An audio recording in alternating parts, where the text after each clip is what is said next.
আসসালামু আলাইকুম। আপনারা সবাই কেমন আছেন? আশা করি সবাই ভালো আছেন। আজ আপনাদের জন্য নিয়ে এসেছি গল্পের চতুর্থ পর্ব। আশা করি গল্পটি আপনাদের ভালো লাগবে। তাহলে চলুন শুরু করা যাক। আমি তমা তমা বলে কয়েকবার ডাক দিলাম, কিন্তু কোনো সাড়া শব্দ নেই। সে তার ঘুম নিয়ে ব্যস্ত। এবার আমি ওর গায়ে হাত দিয়ে ডাকলাম, তাতেই যেন বিপত্তি হলো। হঠাৎ করেই তমা আমার হাত ধরে বুকের সাথে চেপে ধরে। আমার হাতটাকে ডলপুতুলের মতো বুকের সাথে জড়িয়ে ধরে। আমি তো দেখে স্তব্ধ হয়ে গেলাম। কি বাচ্চাময় ভাব মেয়েটার। আমি ওর দিকে তাকিয়ে হাসতে লাগলাম। ইচ্ছে করছিল না হাতটা ছাড়াতে, কিন্তু নামাজের সময় যে পেরিয়ে যাচ্ছে। আমি ওর মাথায় হাত বুলিয়ে বললাম, এই তমা, নামাজ পড়ার জন্য উঠবে না? তুমি না বলেছো উঠবে? এই দেখো, ফজরের আজান হয়ে গেছে। তমা আমার হাত আরো শক্ত করে জড়িয়ে ধরে বলে, আমি আর একটু ঘুমাই না, পরে না হয় উঠবো। আমি বললাম, এখন না উঠলে ফজরের নামাজ কাজা হয়ে যাবে। দেখলাম মেয়েটা উঠবে না। বুঝতে পারলাম এভাবে হবে না। আমি এবার ওকে ঝাঁকিয়ে বললাম, এই ওঠো, নামাজের সময় হয়েছে। এবার তমা আমার ঝাঁকুনি খেয়ে লাফিয়ে উঠল। তমা বলে, কি কি হয়েছে? আমি বললাম, নামাজ পড়বে, অজু করে আসো। তমা তখনও আমার হাত ধরে আছে। অন্য হাত দিয়ে চোখ মুছে বলে, ঠিক আছে। আমি বললাম, তাহলে আমার হাত ছাড়ো, আমিও তো নামাজ পড়বো। তমা বলে, ও সরি। এই বলে আমার হাত ছেড়ে দিল। আমি বললাম, অজু করে আসো। আমিও অজু করে আসছি, তারপর একসাথে নামাজ পড়বো। তমা বলে, মসজিদে যাবে না? আমি বললাম, না, আজ আমি তোমার সাথে নামাজ পড়বো। এই বলে আমি অজু করতে গেলাম। তমাও উঠে অজু করতে গেল। এরপর আমরা দুজন একসাথে নামাজ আদায় করলাম। নামাজ শেষ করে আমি বিছানায় শুয়ে পড়ি। আমার সাথে সাথে তমাও এসে শুয়ে পড়ে। তমার চেহারা দেখে বুঝতে পারছি ওর ঘুমের রেশ এখনো কাটেনি। তাই আমি আর কোনো কথা বললাম না। প্রায় ঘন্টাখানেক ঘুমিয়ে উঠে পড়লাম। আমার আগেই তমা উঠে গেছে। আমি ফ্রেশ হয়ে নাস্তা করে অফিসে চলে গেলাম। সেদিন দিনটা ভালোই কাটলো। রাতে তোমার সাথে ঘনিষ্ঠ কিছু মুহূর্ত কাটিয়েছি। সেগুলোই সারাদিন মাথায় ঘুরপাক খাচ্ছে। মেয়েটাকে যে দিন দিন আরো বেশি ভালোবেসে ফেলছি। ওর সঙ্গ পেতে খুব মন চায় সারাক্ষণ ওর চোখে চোখ রেখে ওর হাতে হাত রেখে বসে থাকি। মুখ ফুটে বলে দেই আমি ওকে অনেক ভালোবাসি। ইচ্ছে করে ওর কোলে মাথা রেখে শান্তির ঘুম দেই। কবে যে সেই দিনটা আসবে তা আল্লাহই ভালো জানে। এসব ভাবতে ভাবতে সন্ধ্যা হয়ে গেল। অফিসের কাজও শেষ হয়েছে, তাই বাড়ির দিকে রওনা দিলাম। গাড়ি চালিয়ে বাড়ি আসতে আসতে আধা ঘন্টা লেগে গেল। গাড়ি থেকে নেমে দরজার কাছে এসে কলিং বেল বাজাতেই তমা এসে খুলে দিল। আমি সালাম দেওয়ার আগেই তমা আজ আমাকে সালাম দিয়েছে। আমি সালামের উত্তর দিয়ে বললাম, কেমন আছো? তমা অবাক হয়ে বলে, আলহামদুলিল্লাহ, ভালো আছি। হঠাৎ তুমি আমাকে কেমন আছো জিজ্ঞেস করলে কেন? আমাকে দেখে কি অসুস্থ মনে হয়? আমি মুচকি হেসে বললাম, শরীর অসুস্থ হলেই যে কেমন আছো জিজ্ঞেস করে তা কিন্তু নয়। কেমন আছো শব্দটা মানুষের কৌশল জিজ্ঞেস করার মাধ্যমে ব্যবহৃত হয়। অনেক ক্ষেত্রে তুমি ব্যবহৃত করতে পারো কেমন আছো শব্দটা। এই যেমন ধরো, তুমি কেমন আছো, তোমার মন কেমন আছে, তোমার শরীর কেমন আছে, তোমার মানসিক অবস্থা কেমন আছে, নানান ভাবে তুমি ইউজ করতে পারো এই শব্দটাকে। তমা বলে, ও, জানতাম না তো। আমি বললাম, আমাকে কি দরজার বাইরে দাঁড় করিয়ে রাখবে, ভেতরে যেতে দেবে না? তমা দরজা থেকে সরে দাঁড়াতে দাঁড়াতে বলে, এই দেখো, আমি তো ভুলেই গেছি। এসো, ভেতরে এসো। তুমি বসো, আমি তোমার জন্য ঠান্ডা পানি নিয়ে আসছি। আমি ওর কথা মতো গিয়ে সোফায় বসলাম। দেখলাম ড্রয়িং রুমে মা বাবাও বসে আছে, সবার হাতে চায়ের কাপ। অফিসের কাজের চাপে কয়দিন বাবার সাথে তেমন দেখা হয়নি, তাই এখন দেখতে পেয়ে অফিসের কথা জিজ্ঞেস করলো। তাই নিয়ে আমাদের মাঝে কিছুক্ষণ গল্প হলো। এরপর আমি উঠে চলে গেলাম রুমে। শরীরে কাপড় ছেড়ে ফ্রেশ হয়ে নিলাম। কিছুক্ষণ পর রাতের খাবারের জন্য ডাকা হলো। সবাই একসাথে বসে রাতের ডিনার শেষ করলাম। আমি এসে শুয়ে পড়েছি। তারই আধা ঘন্টা পর তমা আসে। আমি চোখ বন্ধ করে শুয়ে আছি দেখে তমা ভাবে আমি ঘুমিয়ে পড়েছি। সে এসে আমার সামনে দাঁড়ায়, তারপর ঝুঁকে পড়ে আমার মুখের উপর হাত নাড়ে আর বিড়বিড় করে বলে, কি ব্যাপার, ঘুমিয়ে গেল নাকি আজ এত তাড়াতাড়ি? আমি চোখ বন্ধ রেখেই বললাম, ঘুমাইনি এখনো, ঘুমানোর জন্য চেষ্টা করছি, কিছু বলবে? তমা বলে, না মানে কখনো তো এত তাড়াতাড়ি ঘুমাও না তুমি, তাই দেখলাম ঘুমিয়েছো কিনা। আমি বললাম, কিছু বলার থাকলে বলো। তমা বলে, বাহিরে কি সুন্দর চাঁদের আলো, ছাদে যাবে দেখতে? চাঁদের আলোও দেখা হলো, সাথে কিছু গল্পও হলো। আমি বললাম, ঠিক আছে, তুমি একটা কাজ করো, 2 কাপ কফি বানিয়ে নিয়ে আসো, কফি খেতে খেতে না হয় গল্প হবে। তমা খুশিতে আটখানা হয়ে বলে, আমি এক্ষুনি যাচ্ছি। এই বলে চলে গেল। এই মেয়েটা যে কখন কি বায়না করে বসে বোঝাই যায় না। প্রিয়জনের আবদার পূরণ করতে আমাদের মতো ছেলেরা এক পায়ে দাঁড়িয়ে থাকে, সেটা যে কোনো পরিস্থিতিতে। ভালোবাসা এমনই হয়, যাকে একবার মন প্রাণ উজাড় করে ভালোবেসে ফেলবে, তার জন্য তুমি সবকিছুই করতে পারবে অনায়াসে। এই দেখুন না আমাকে, আমার কিন্তু চোখে ঘুম, যে কোনো সময় ঘুমের রাজ্যে পাড়ি দেব। কিন্তু এখন আমার স্ত্রীর বায়না, সে ছাদে যাবে, গল্প করবে আমার সাথে, না গিয়ে উপায় আছে? এসবই ভাবছিলাম, এমন সময় তমা এসে বলে, চলো, আমি কফি বানিয়ে নিয়ে এসেছি। এরপর দুজন একসাথে ছাদে গেলাম। তোমার সত্যিই বলেছে, আজ বাইরের পরিবেশটা খুবই সুন্দর। আকাশে একটুও মেঘ নেই, পুরো আকাশ জুড়ে তারার খেলা, তার মাঝে একখানি রূপালী চাঁদ। জোনাকি পোকাগুলো গাছের ফাঁকে ফাঁকে উড়ে উড়ে বেড়াচ্ছে, কয়েকটা উড়ে ছাদেও চলে এসেছে। তমা অবাক হয়ে তাকিয়ে আছে। হঠাৎ দেখলাম কফি টেবিলে রেখে জোনাকি পোকা ধরার চেষ্টা করছে। অনেকক্ষণ চেষ্টা করার পর অবশেষে একটা জোনাকি পোকা ধরতে পেরেছে। তারপর ছুটে এসে আমাকে বলে, এই দেখো দেখো, একটা জোনাকি পোকা ধরেছি। এই বলে হাতটা একটু ফাঁক করে। আমি আরও উকি মেরে দেখলাম জোনাকি পোকাটা একবার জ্বলছে একবার নিভছে। তমার মুখে খুশির জোয়ার বয়ে যাচ্ছে, কারণ সে জোনাকি পোকা ধরতে পেরেছে। হঠাৎ তমা বলে, আমাকে আরেকটা ধরে দাও না। আমি বললাম, কি করবে? তমা বলে, কাচের বোতলে রাখবো, এরপর লাইট অফ করলে দেখবে কি সুন্দর ওরা আলো দেবে। আমি হেসে বললাম, তাই বুঝি? এই দুটোর আলোতে কি ঘরময় আলোকিত হবে? তমা বলে, তা হবে না, তবে অন্ধকারে দেখতে সুন্দর লাগবে, তাই না? আমি বললাম, ওরা অবুঝ প্রাণী, ওদেরকে বন্দি করা কি ঠিক হবে? ওরা মুক্ত আকাশে বাতাসের সাথে তাল মিলিয়ে মিলিয়ে ঘুরতে ভালোবাসে। ওদেরকে এভাবেই দেখতে খুব ভালো লাগে। এখন তুমি ওদেরকে বন্দি করবে তোমার খুশির জন্য। এটা একটা অপরাধ নয় কি? তমা বলে, তুমি সত্যি বলেছ, এমন করে তো কোনোদিন ভেবেই দেখিনি। জানো, ছোটবেলায় প্রায় গ্রামে ঘুরতে যেতাম। দাদুর আর নানুর বাড়ি দুটো একই গ্রামে। এই হাঁটা পথ ধরো মিনিট 10-এর দূরত্ব হবে। সেখানে যখন বেড়াতে যেতাম তখন রাতে কত ঝোনাকি পোকা ধরে ধরে বোতলে বন্দি করেছি। এখন ভেবেই খারাপ লাগছে। এই বলে তমা আপসেট হয়ে যায়। আমি বললাম, তখন তুমি ছোট ছিলে, কিছুই বুঝতে না। আল্লাহ তোমাকে মাফ করুক, মন খারাপ করো না। এমনটা আমাদের সাথে হয়েই থাকে। অজান্তে কত অপরাধ করে ফেলি আমরা। তাই 5 ওয়াক্ত নামাজ পড়ে আল্লাহর কাছে সেগুলোর জন্য মাপ চাওয়াই বেটার। এখন আপসেট না থেকে একটু হাসো তো দেখি। তোমার হাসি মুখ খুবই সুন্দর, আমার ভালো লাগে। এই কথা শুনে তমা আমার দিকে মায়াবী দৃষ্টিতে তাকায়। তখন আমিও ওর দিকে তাকিয়েছিলাম, তাই দুজনেই চোখাচোখি হলাম। তমা ওইভাবে তাকিয়ে থেকে বলে, শুধুই কি ভালো লাগে, আর কিছু লাগে না?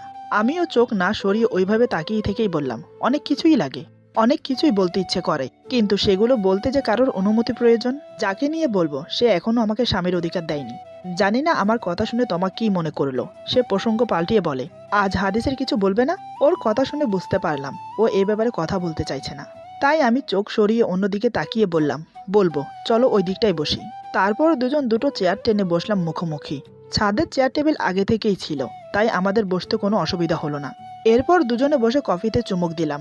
আমি বললাম, তোমার হাদিস শোনার আগ্রহ দেখে না আমার ভালো লাগে। তোমার মতো শ্রোতা পেলে না বলতেও ভালো লাগে। তমা বলে, আমার একটা অভ্যাস খুবই খারাপ, যে কোনো বই পড়তে ভালো লাগে না, কিন্তু কারোর মুখ থেকে শুনতে খুবই ভালো লাগে। আমি মুচকি এসে বললাম, সমস্যা কি, আমি তো আছি, তোমাকে শোনাবো। তমা বলে, তাহলে বলো শুনি। আমি বললাম, ঠিক আছে, স্বামী স্ত্রীর মধুর সম্পর্কের বিষয়ে কিছু হাদিস শোনো। স্ত্রীর সাথে একই সঙ্গে গোসল করা সুন্নত। মা আয়েশার সাথে এবং কখনো মাইমুনার সাথে রাসূল সাল্লাল্লাহু আলাইহি সাল্লাম পবিত্রতা গোসল করতেন। মুসলিম 620, নাসাই 380। স্ত্রীর ব্যবহার করা মেসওয়াক দিয়ে মেসওয়াক করা সুন্নত। রাসূলুল্লাহ সাল্লাল্লাহু আলাইহি সাল্লাম যখন শয্যাশায়ী, তখন রাসূলুল্লাহ সাল্লাল্লাহু আলাইহি সাল্লাম মা আয়েশা এর কোলে শুয়েছিলেন এবং রাসূলুল্লাহ সাল্লাল্লাহু আলাইহি সাল্লাম বারবার মেসওয়াকের দিকে তাকাচ্ছিলেন।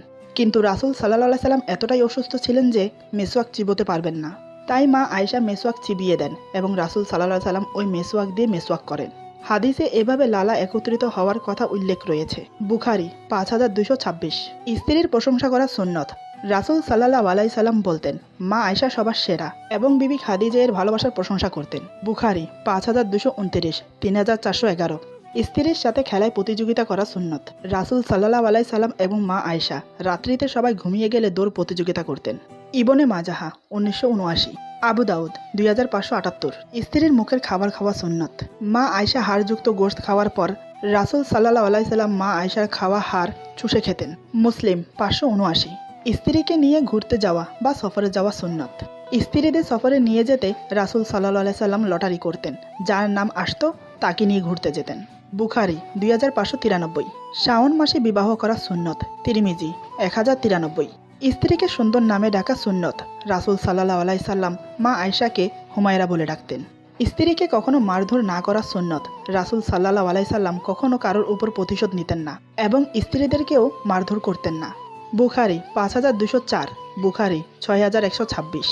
স্ত্রীর কোলে মাথা রেখে কোরআন তেলাওয়াত করা সুন্নত। বুখারী 297। স্ত্রীর কাজে কর্মে সহযোগিতা করা সুন্নত। বুখারী 676। হায়েজ অবস্থায় স্ত্রীর সাথে সাধারণ মেলামেশা করা সুন্নত। বুখারী 300। আমার কথা শেষ না হতেই তমা বলে, সাধারণ মেলামেশা মানে? বুঝলাম না। আমি বললাম, সাধারণ মেলামেশা মানে খুবই সিম্পল। যেমন ধরো, মেয়েদের হায়েজ অবস্থায় শারীরিক মিলন করা জায়েজ না। সাধারণ বলতে এই বোঝাচ্ছে যে হায়েজ অবস্থায় স্ত্রীকে জড়িয়ে ধরা, আলতো করে চুম্বন করা, এসব আর কি। তমা বলে, ও বুঝেছি, তারপর বলো। আমি বললাম, স্ত্রীর মুখে খাবারের লোকমা তুলে দেওয়া সুন্নত। মা আয়েশা বলেন, স্ত্রীকে খাবার খাইয়ে দিলে তা সদকা হিসেবে কবুল হয় এবং তার প্রতিদান রয়েছে। আবু দাউদ 2868। স্ত্রীর রাগ অভিমান এবং মন বোঝার চেষ্টা করা সুন্নত। রাসূল সাল্লাল্লাহু আলাইহি সাল্লাম বলেন, আয়েশা তুমি আমার উপর রেগে থাকলে আমি বুঝতে পারি। মা আয়েশা বলেন, হে আল্লাহর রাসূল, কিভাবে বোঝেন আপনি? রাসূল সাল্লাল্লাহু আলাইহি সাল্লাম বলেন, তুমি যখন আমার উপর রেগে থাকো তখন বলো, হে ইব্রাহিমের প্রভু, আল্লাহকে এভাবে ডাকো। আর যখন খোশ মেজাজে থাকো তখন বলো, হে মোহাম্মদের প্রভু, আল্লাহকে এভাবে ডাকো। বুখারী 2228। এই বলে আমি কথা শেষ করি। তমা বলে, তোমাকে ধন্যবাদ জানালেও কম হবে, তোমার কাছ থেকে আমি অনেক কিছু শিখতে পারছি, ভালো লাগে শুনতেও শিখতে। আমি বললাম, এখানে ধন্যবাদের কি আছে? তুমি আমার স্ত্রী, তুমি কিছু না জানলে সেটা আমি তোমাকে শিখিয়ে দেব, এটাই তো নিয়ম। তমা বলে, কিন্তু আমি যে তোমাকে স্বামীর অধিকার থেকে বঞ্চিত রেখেছি, এটা তো আমি অন্যায় করছি, এটার জন্য আল্লাহ আমাকে শাস্তি দেবে না? আমি বললাম, না, দেবে না। তমা অবাক হয়ে বলে, কেন? আমি যা করছি তা কি অপরাধ নয়? আমি বললাম, হ্যাঁ অপরাধ, কিন্তু আমি যদি অভিযোগ না করে তোমাকে ক্ষমা করে দেই তাহলে আল্লাহ তাআলা তোমাকে ক্ষমা করে দেবেন। তমা বলে, তোমার কোনো অভিযোগ নেই আমার প্রতি? আমি বললাম, না। তমা বলে, কেন? আমি কি কোনো অভিযোগের যোগ্যই না? আমি বললাম, তেমন কিছুই না। তমা বলে, তাহলে কি? আমি বললাম, সময় হোক, সব বুঝতে পারবে। এমন সময় বাড়ির সামনে দিয়ে কেউ একজন যাচ্ছে, অন্ধকারে ঠিক বোঝা যাচ্ছে না, দূর থেকে দেখে মনে হচ্ছে চোর যাচ্ছে। চোরের কথা মনে আসতেই সেদিনের কথাটা মাথায় আসলো, তোমাকে বলা হয়নি সেই কথাটা, এখন মনে আসতে ভাবলাম ওকে আজ বলবো, হয়তো চোরের কথাগুলো ওকে শোনালে খুব হাসবেও। এই ভেবে তোমাকে বললাম, তুমি জানো সেদিন আমাদের বাড়িতে চোর এসেছিল, বেশি দিন হয়নি, এই হয়তো হবে 1-1.5 মাসের মতো। তুমি ঘুমিয়েছিলে, সেদিন হঠাৎ কি কারণে আমার ঘুম আসছিল না, হঠাৎ দেখি বারান্দা দিয়ে কেউ একজন রুমে প্রবেশ করছে। আমি তো দেখে অবাক, এমন করে ঘরে শুধু চোরই প্রবেশ করতে পারে, ভদ্রলোক কখনো এভাবে বারান্দা দিয়ে ঢুকবে না। জীবনে কোনোদিন চোর দেখিনি কিংবা চুরি করা দেখিনি, তাই মনে মনে সিদ্ধান্ত নিলাম, চোরে চুরি করবে, আমি শুয়ে শুয়ে দেখব, লাস্ট মোমেন্টে চোরটাকে ধরে ফেলবো। এই ভেবে চুপচাপ শুয়ে রইলাম ঘুমের ভান ধরে। চোরটা রুমে প্রবেশ করে চুরি করতে লাগলো। আমি চোখ মিটমিট করে ওকে দেখছি, সে একটু টের পায়নি আমি যে জেগে আছি। চোরটা চুরি করে চলেই যাচ্ছিল, ঠিক তখনই আমি ধীর পায়ে উঠে চোরটার ঘাড়ে মারলাম এক ঘুষি। তাতেই চোর বেটা চিত হয়ে পড়ে গেল মেঝেতে। ধাতস্থ হতে প্রায় কিছুটা সময় লেগে যায়। ততক্ষণে আমি চোরটাকে জরিপ করে নিলাম, দেখতে খুবই হ্যান্ডসাম, পড়াশোনা জানা, কথার হাবভাবে বোঝা যায় খুবই স্মার্ট। এই ধরে নাও আমার সমবয়সী হবে, তা সে যেমনই হোক। তোমাকে আসল কথা বলি, চোরটা কি বলে জানো? তার নাকি গ্রামে বউ আছে, বাচ্চাও আছে 2টো, শুধু তাই নয়, এখানে নাকি কয়েকটা গার্লফ্রেন্ড আছে। আমি শুনে তো অবাক, মানুষ একটা গার্লফ্রেন্ডকে পুষতে হলে বাবার পকেট থেকে টাকা চুরি করতে হয়, আর চোর বেটা বলে কি বউ বাচ্চার সাথে আরও কয়েকটা গার্লফ্রেন্ডকেও পোষে। তারপর আমি অনেক বোঝালাম, জানি না সে কতটুকু বুঝেছে। আমার কথা শেষ না হতেই তমা এসে আমার পাশে বসে, হঠাৎ আমার হাতে হাত রেখে কানের কাছে মুখ এনে ফিসফিস করে বলে, আমি সবই জানি, সেদিন রাতে আমি জেগেই ছিলাম, লাস্টে যে তুমি চোরটাকে 2000 টাকা দিয়েছো তাও আমি দেখেছি। আর সবচাইতে দুঃখের বিষয় কি জানো? ওই চোরটাই রাকিব ছিল। মনে মনে ভেবেছিলাম উঠে গিয়ে ওর কাছে ক্ষমা চাইবো, পরে ভেবে দেখলাম আমি কি ওকে ঠকিয়েছি? উল্টো ও আমাকে ঠকিয়েছে, বউ বাচ্চা থাকা সত্ত্বেও আমার সাথে প্রেম করেছে, আমাকে ঠকিয়েছে, আমাকে ক্ষমা করে দাও, ওর মতো একটা ফ্লট ছেলের জন্য তোমাকে কষ্ট দিয়েছি, সরি।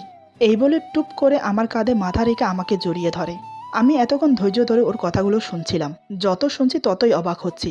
তার মানে তোমার এক্স বয়ফ্রেন্ড মানে রাকিব একটা চোর? সেজন্যই কি তোমার সেদিনের পর থেকে আমার এত কেয়ার নিচ্ছে, সব কিছুতে আমাকে সাপোর্ট করছে? ধীরে ধীরে ওর দুর্বলতা বাড়ছে আমার প্রতি। এদিকে তোমার কথাগুলো শেষ করে কান্না জুড়ে দিয়েছে, ওর চোখের পানিতে আমার টি শার্ট ভিজে যাচ্ছে।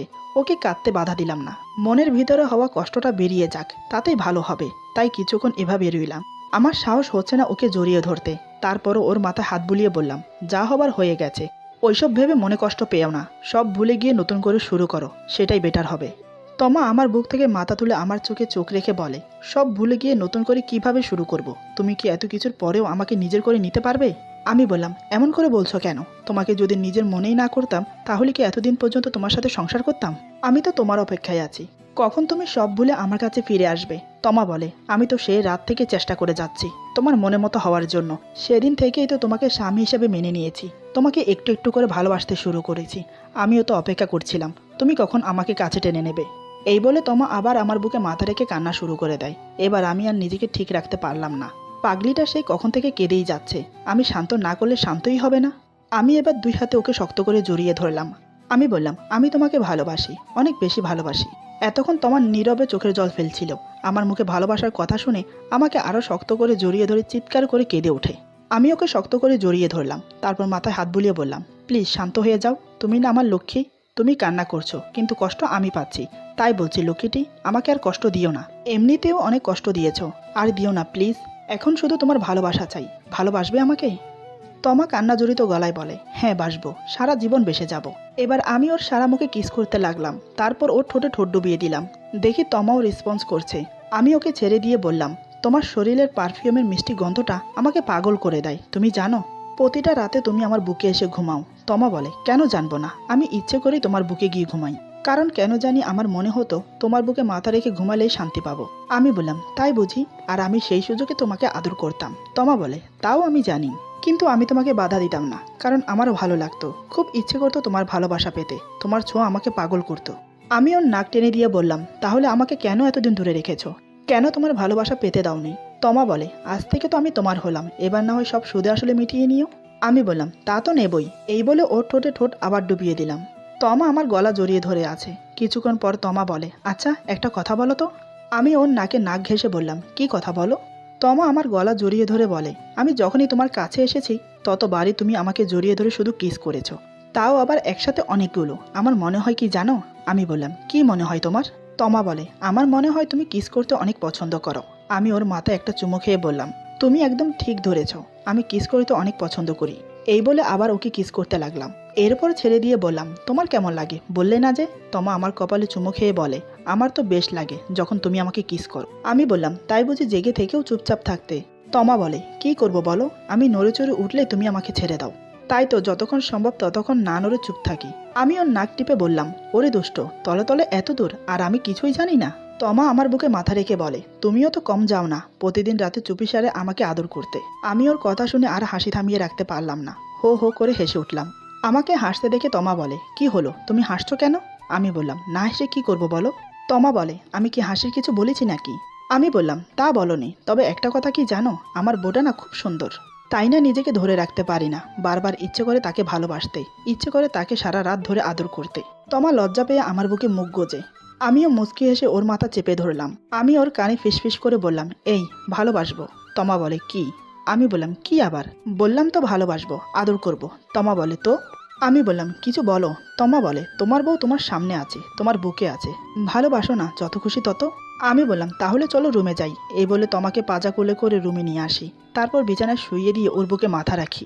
তমা আমার মাথা শক্ত করে জড়িয়ে ধরে, আমি মুখ গুজে দিই ওর বুকে। তখনই ওর শরীরে সেই মিষ্টি গন্ধটা আমার নাকে এসে লাগে। আমিও আর দেরি না করে ওর বুকে নাক ঘেঁষতে থাকি, তাতেই তমা আরো উত্তেজিত হয়ে ওঠে। আমি নেশাকৃত চোখে ওর দিকে তাকালাম, দেখি ও চোখ বন্ধ করে আছে। আমি নির্বিকারে ওর ঠোঁটে ঠোঁট রাখি, তাতেই তমা আমার মাথা চেপে ধরে। এভাবে বেশ কিছুক্ষণ সময় কেটে যায়। আমি তোমার ঠোঁট ছেড়ে দিয়ে ওর চোখে চোখ রেখে বললাম, আজ আমি তোমাকে একান্তভাবে পেতে চাই, আমার জমানো সব ভালোবাসা উজাড় করে দিতে চাই। তমা আমার চোখে চোখ রেখে বলে, তোমাকে আমি কোনো কিছুতেই বাধা দেব না, তবে একটা সমস্যা হয়েছে। আমি বললাম, কি? তমা বলে, আমি একটু অসুস্থ। আমি ব্রু কোচকে ওর আপাদমস্তক দেখে বললাম, অসুস্থ? কই, আগে তো বলনি। আমি তো দেখছি তুমি সম্পূর্ণ সুস্থ, অসুস্থ হলে কখন? আমার এই কাণ্ড দেখে তমা হেসে বলে, আরে তুমি ব্যস্ত হইও না, এমনিতে আমি ঠিক আছি, আজ সকালে ওইটা হয়েছে, তাই আর কি শারীরিক সম্পর্ক করতে পারবো না। আমার মাথায় কিছুই ঢুকছে না তোমার কথা। আমি আবার বললাম, ওইটা কি, বুঝিয়ে বলো। তমা বলে, ওইটা কি বোঝো না? যেটা মেয়েদের প্রত্যেক মাসে মাসে হয়। দেখো, আমাকে আর জিজ্ঞেস করবে না, আমি আর বলতে পারবো না, আমার লজ্জা করছে। এতক্ষণে বুঝতে পারলাম ও কি বোঝাতে চাচ্ছে। আমি বললাম, তোমার হাইজ হয়েছে কখন? তমা বলে, আজ সকালে। আমি বড় করে একটা নিঃশ্বাস ছেড়ে ওর বুকে মাথা রেখে বললাম, তার মানে আজ কিছুই হবে না। তমা আমার চুলে বিলি কেটে বলে, রাগ করছো কেন লক্ষ্মীটি, 3 দিন পর আমি তো ঠিক হয়ে যাব। আমি বললাম, তো? তমা বলে, তখন না হয় তোমার মন ভরে তুমি আমাকে ভালোবেসো। আমি বললাম, 3 দিন নয়, পুরো 5-6 দিন ওয়েট করতে হবে। তুমি সুস্থ হতে হতে 5-6 দিন লেগে যাবে, কোনো সমস্যা না।